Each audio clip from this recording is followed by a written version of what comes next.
Assalamualaikum warahmatullahi wabarakatuh. Perkenalkan, nama saya Muhammad Abizar Putra. NPM saya 20100000038, berasal dari kelas A. Hari ini saya ingin mempresentasikan hasil tugas saya, yaitu menganalisis kasus wan prestasi antara PT Metro Batavia versus PT GMF. Yang pertama, daftar pembahasan kita akan membahas perikatan.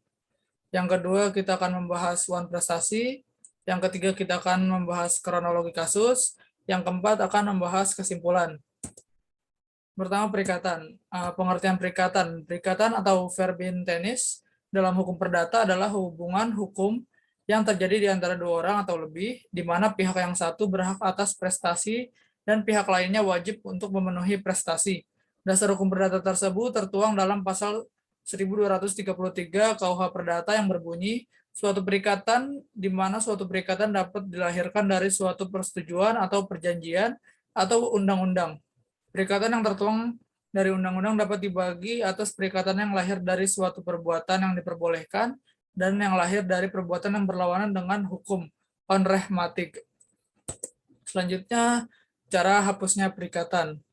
Yang pertama, pembayaran. Tertuang pada pasal 1382 hingga 1403 KUH Perdata, yaitu pelunasan hutang berupa uang, jasa, atau barang, atau tindakan pemenuhan prestasi oleh debitur kepada kreditur.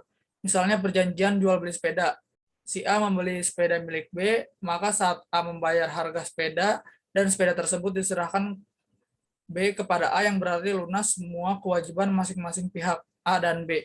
Maka perjanjian jual beli antara A dan B dianggap berakhir atau hapus.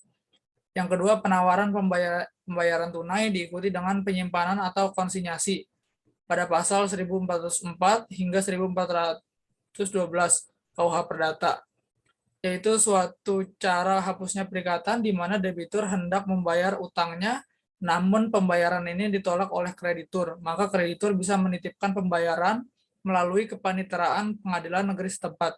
Misalnya A punya hutang kepada B, akhirnya A membayar hutang tersebut kepada B, tetapi B menolak menerimanya. Dalam kondisi demikian, A biasanya menitipkan pembayaran utangnya tersebut melalui kepaniteraan pengadilan negeri setempat, nanti pengadilan yang akan meneruskannya kepada si B. Jika penitipan melalui pengadilan ini sudah dilakukan, maka utang piutang antara A dan B dianggap sudah berakhir atau sudah selesai. Selanjutnya yang ketiga, novasi atau pembaharuan utang pada pasal 1425 hingga 1435 KUH Perdata, yaitu perjanjian antara kreditur dengan debitur di mana perikatan yang sudah ada dihapuskan dan kemudian suatu perikatan yang baru. Misalnya A punya utang 1.000.000 kepada B, tapi A tidak sanggup bayar utang tersebut, lalu B mengatakan bahwa B tidak perlu lagi membayar utangnya sebesar 1 juta, melainkan cukup bayar 500.000 saja dan utangnya dianggap lunas. Dalam hal ini, perjanjian utang piutang antara A dan B yang sebesar 1 juta dihapuskan dan diganti perjanjian utang piutang yang sebesar 500.000 saja. Selanjutnya, yang keempat, perjumpaan utang atau kompensasi pasal 1425 hingga 1435 KUH Perdata.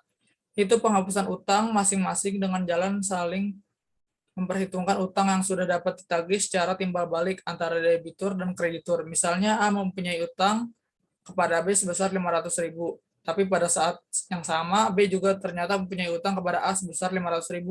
Dalam hal ini, maka utang masing-masing sudah dianggap lunas karena impas dan perjanjian utang piutang dianggap sudah berakhir.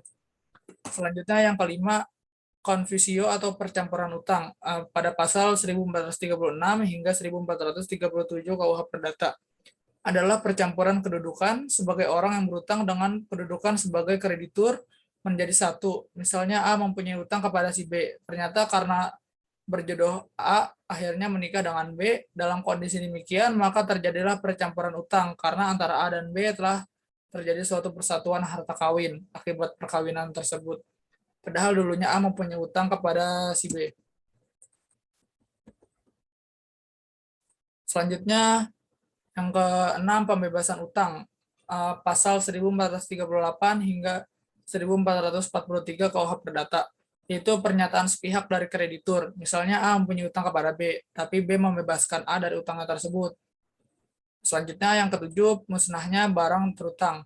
Tertuang pada pasal 1444 hingga 1445 kepada debitur bahwa debitur dibebaskan dari utang-utangnya, yaitu perikatan hapus dengan musnah atau hilangnya barang tertentu yang menjadi prestasi yang diwajibkan kepada debitur untuk menyerahkan kepada kreditur. Musnahnya barang yang terutang ini digantikan pada dua syarat, miru dan pati, 2011-150. Musnahnya barang tersebut bukan karena kelalaian debitur belum lalai menyerahkan kepada kreditur. Selanjutnya, kebatalan dan pembatalan perjanjian, tertuang pada pasal 1446 hingga 1456 KUH Perdata. Yang dimaksudkan batal demi hukum dalam pasal 1446 KUH Perdata yaitu dapat dibatalkan. Misalnya suatu perjanjian yang dibuat oleh seseorang yang belum dewasa atau belum cakap hukum, perjanjian tersebut bisa dimintakan kebatalan melalui pengadilan. Dan saat dibatalkan oleh pengadilan, maka perjanjian tersebut pun berakhir. Selanjutnya berlakunya syarat batal, pasal 1265 KUH Perdata. Artinya syarat-syarat yang bila dipenuhi akan menghapuskan perjanjian dan membawa segala sesuatu pada keadaan semula, yaitu seolah tidak ada suatu perjanjian. Misalnya perjanjian yang dibuat bertentangan dengan undang-undang, kesusilaan, atau ketertiban umum. Pasal 1337 KUH Perdata adalah batal demi hukum. Selanjutnya lewatnya waktu atau daluarsa, tertuang pada pasal 1946 hingga 1993.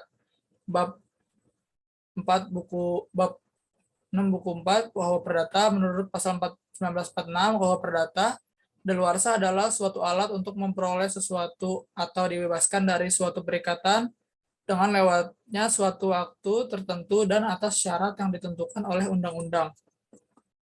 Selanjutnya yang kedua, kita akan membahas tentang wan prestasi.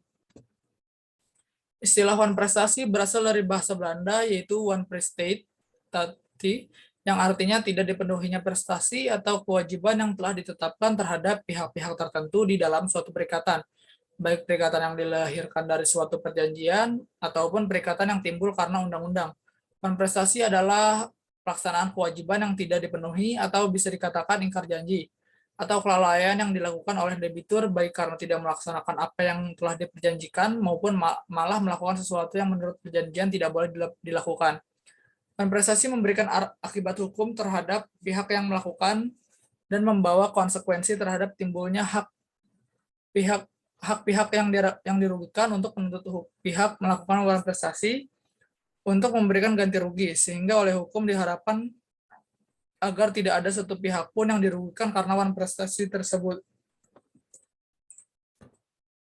Unsur-unsur dalam prestasi yaitu antara lain adanya perjanjian yang sah, adanya kesalahan karena kelalaian dan kesengajaan, adanya kerugian, adanya sanksi dapat berupa ganti rugi berakibat pembatalan perjanjian, peralihan resiko, dan membayar biaya perkara apabila masalahnya sampai dibawa ke pengadilan. Selanjutnya yang ketiga kita akan membahas kronologi kasus. Konflik yang terjadi antara PT Metro Batavia dengan PT Garuda Maintenance Facility Aero Asia merupakan salah satu contoh kasus wan prestasi. Kasus ini bermula ketika GMF memberi biaya jasa kepada Batavia Air seperti menambah angin ban dan penggantian oli pesawat. Sampai pada akhirnya Batavia Air tidak juga melunasi biaya perawatan pesawat tersebut yang telah jatuh tempo sejak awal tahun 2008. GMF menuding Batavia telah melakukan wan prestasi sampai jatuh tempo. Total nilai uang yang seharusnya dilunasi oleh Batavia Air adalah sebesar 1,192 juta dolar Amerika Serikat. Untuk menyelesaikan penagihan utang tersebut, GMF telah mengajukan gugatan perdata terhadap Batavia melalui Pengadilan Negeri Jakarta Pusat pada 25 September 2008. Pada tanggal 4 Maret 2009 lalu, untuk pertama kalinya Pengadilan Negeri Jakarta Pusat mengabulkan permohonan sita jaminan terhadap pesawat terbang milik Batavia dengan surat penetapan sita jaminan nomor 335 garing Perdata G garing 2008 garing PN Jakarta Pusat. GMF menyita ketujuh pesawat Batavia yang merupakan pesawat Boeing 737-200 dengan 7 nomor seri dan nomor registrasi yang berbeda agar gugatan tidak sia-sia. permohonan sita jaminan. Jaminan diajukan agar selama perkara berlangsung, Batavia tidak memindahtangankan atau memperjualbelikan asetnya. Ketujuh, pesawat Batavia berstatus sita jaminan sampai kewajibannya dilunasi. Batavia juga dihukum juga membayar sisa tagihan kepada GMF atas biaya penggantian dan perbaikan mesin bearing pesawat Batavia. Maskapai penerbangan itu terbukti melakukan prestasi terhadap pembayaran utang sebesar 256,266 plus dolar Amerika Serikat 256,266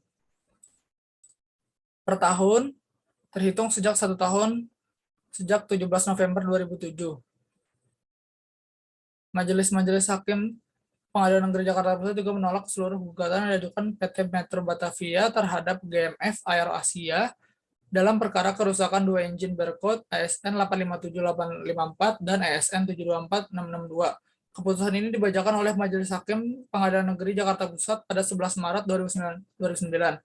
Meski ketujuh pesawat Batavia disita di wilayah Indonesia, karena apabila pesawat berada di luar negeri, pengadilan negeri tidak memiliki kewenangan untuk melakukan eksekusi. Hal itu untuk menjaga kepentingan transportasi umum tetap terlayani. Izin operasional ini masuk dalam penetapan sita jaminan Pengadilan Negeri Jakarta Pusat nomor 335 Perdata G 2008 Pengadilan Negeri Jakarta Pusat tertanggal 4 Maret 2009 yang diumumkan kuasa hukum Garuda Adnan Buyung Nasution. Dalam hal ini berdasarkan pasal 227 HIR dan pasal 1131 KUH Perdata, semua jenis atau bentuk harta kekayaan debitur baik yang bergerak maupun tidak bergerak menjadi tanggungan atau jaminan untuk segala utang debitur. Sita jaminan hanya dilarang terhadap hewan dan barang yang bisa digunakan untuk menjalankan pencarian debitur. Pesawat terbang bisa dijadikan objek sita jaminan. Pesawat tidak dikategorikan sebagai barang yang diatur dalam pasal 196 HIR, melainkan sebagai alat perdagangan. Penetapan itu berbunyi mengabulkan permohonan sita jaminan konservatoire Bezlek penggugat dengan batasan dan ketentuan sebagai berikut. Pertama, menyatakan pesawat terbang dalam sitaan tersebut tetap dapat dioperasikan demi kepentingan pelayanan transportasi selama dalam sitaan. Kedua, menyatakan pesawat terbang dalam sitaan tersebut hanya boleh dioperasikan terbatas dalam wilayah negara Republik Indonesia selama dalam sitaan. Yang ketiga, memerintahkan termohon Batavia Air merawat pesawat terbang dalam sitaan itu sesuai dengan ketentuan perundang-undangan yang berlaku dengan biaya yang dibebankan kepada termohon sita. Yang keempat, memerintahkan termohon untuk selalu melaporkan kepada Departemen Perhubungan CK Direktorat Kelalaian Udara dan pengoperasian pesawat udara dan pemohon atas setiap perubahan pada pesawat, termasuk tidak terbatas pada mesin pesawat udara dan auxiliary power unit APU dari pesawat yang disita. Yang kelima, memerintahkan termohon sita menghadirkan pesawat terbang dalam sitaan tersebut di Bandara Soekarno-Hatta pada saat sita jaminan diletakkan oleh pengadilan negeri. Keenam, memerintahkan juru sita pengadilan negeri melaporkan sita atas pesawat-pesawat yang telah diletakkan pada Departemen Perhubungan CK Direktorat Kelalaian Udara dan Pengoperasian Pesawat Udara. Selanjutnya yang ketujuh, memerintahkan juru sita pengadilan negeri yang melakukan sita jaminan pesawat terbang berkoordinasi dengan Departemen Perhubungan CK Direktorat Kelalaian Udara dan Pengoperasian Pesawat Udara dalam melakukan sita jaminan terkait dengan identifikasi pesawat terbang dan status pesawat guna menghindari terjadinya peletakan sita jaminan dan eksekusi yang sia-sia. Kedelapan, memerintahkan termohon sita melaporkan segala perubahan barang tersita kepada Departemen Perhubungan CK Direktorat Kelalaian Udara dan Pengoperasian Pesawat Udara. Batavia melaporkan penyitaan kepada Departemen Perhubungan supaya dicatat atas pesawat yang disita ke Direktorat Kelalaian Udara dan Pengoperasian Pesawat Udara, Ditjen Perhubungan Udara, Departemen Perhubungan. Pencatatan itu terkait dengan identifikasi dan status pesawat agar sita jaminan tidak sia-sia, termasuk setiap perubahan terhadap pesawat selama dalam masa sitaan. Selain itu, Batavia harus merawat sesuai dengan perundang-undangan. Selanjutnya yang keempat, kesimpulan. Hukum perdata bersumber pokok pada Kitab Undang-Undang Hukum Sipil yang berlaku di Indonesia sejak tanggal 1 Mei 1848 KUHP yang berdasarkan asas konkordansi. Hukum perdata ialah aturan hukum yang mengatur tingkah laku setiap orang terhadap orang lain yang berkaitan dengan hak dan kewajiban yang timbul dalam pergaulan masyarakat maupun pergaulan keluarga. Hukum perdata dibedakan menjadi dua, yaitu hukum perdata material dan hukum perdata formil. Hukum perdata material mengatur kepentingan perdata setiap subjek hukum. Hukum perdata formal mengatur bagaimana cara seseorang untuk mempertahankan haknya apabila dilanggar oleh orang lain. Kasus hukum perdata PT Metro Batavia dan PT Garuda Maintenance Facility Aero Asia, terdapat masalah-masalah jatuh tempo dari PT Metro Batavia yang sesuai dengan pasal 196 HIR. Terdapat juga pasal 227 HIR yang berisikan sita jaminan untuk PT Metro Batavia dan pasal 1311 KUH Perdata kebendaan si berhutang berhak menjadi tanggungan untuk segala perikatan perseorangan.